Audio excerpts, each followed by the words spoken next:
জাকাতের টাকার আসল হকদার কে?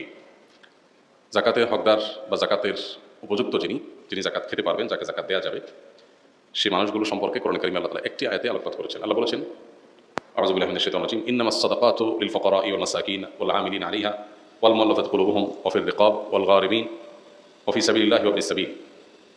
এখানে 8টা শ্রেণী মানুষের কথা বলা হয়েছে যারা জাকাতের হকদার বা যারা জাকাত পাবে। সে 8 শ্রেণীর ভিতরে প্রথম শ্রেণী হলেন যারা ফকির। ফকির বলতে যারা অভাবী, তাদের যে উপার্জন হয় সেই উপার্জন দিয়ে তাদের দিন বা মাস চলে না, কষ্ট হয়, দেনা হয়ে যায়, টেনে টেনে চলতে হয়। অর্থাৎ তাদের যেটা আছে সেটা দিয়ে তাদের একান্ত বেঁচে থাকার যে নিড প্রয়োজনীয় সেগুলো পূরণ করতে তাদের কষ্ট হয়। এরকম মানুষকে জাকাত দেওয়া যাবে। আরেকটা হলো যে আল মাসাকিন, দ্বিতীয় শ্রেণী হলেন যারা কিছুই নেই, একেবারে নিঃস্ব, তাকে তো জাকাত দেওয়াই যাবে।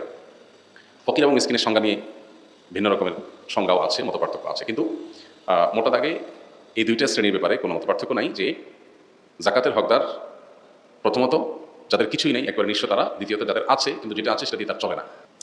3 নম্বর হলো জাকাতের যারা উসুলকারী তারা। জাকাতের উসুল কারা করেন?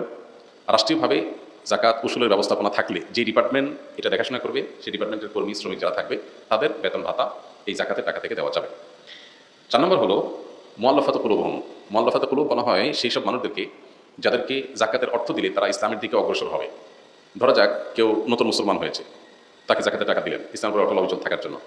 অথবা এমন কোনো জনপদ, আমাদের দেশে সেরকম পরিস্থিতি নেই, এমন কোনো জনপদ যেখানে আসলে অমুসলিম কেউ যে ইসলামের দিকে ঝুঁকছে, আসছে, মনে হচ্ছে যে তাকে আমি হেল্প করলে সে ইসলামের দিকে আসতে পারে, সে অসহায়, আমি হেল্প করলাম, অথবা তার ক্ষতি থেকে বাঁচার জন্য তাকে আপনি টাকা দিলেন। অবশ্য এই খাতটা অনেক ইমামদের মধ্যে রহিত হয়ে গেছে। 5 নম্বর হলো দাস মুক্তি, এটার অপশন এখন নাই। 6 নম্বর হলো ঋণগ্রস্ত ব্যক্তি, গারমিন, যারা কোনো কারণে তাদের মৌলিক প্রয়োজন পূরণ করতে গিয়ে লোন হয়ে গেছে, ঋণ হয়ে গেছে, সে ঋণ পরিশোধ করার সামর্থ্য তার নাই। গরিব মানুষ, ট্রিটমেন্ট করতে করতে অনেক টাকা দেনা হয়ে গেছে, তাকে জাকাতের টাকা দিতে পারবেন। অথবা তার মৌলিক প্রয়োজন পূরণ করতে গিয়ে দেনা হয়ে গেছে, কেউ ব্যবসা সম্প্রসারণ করতে গিয়ে দেনা হয়ে গেছে, তাকে জাকাত দেওয়া যাবে না।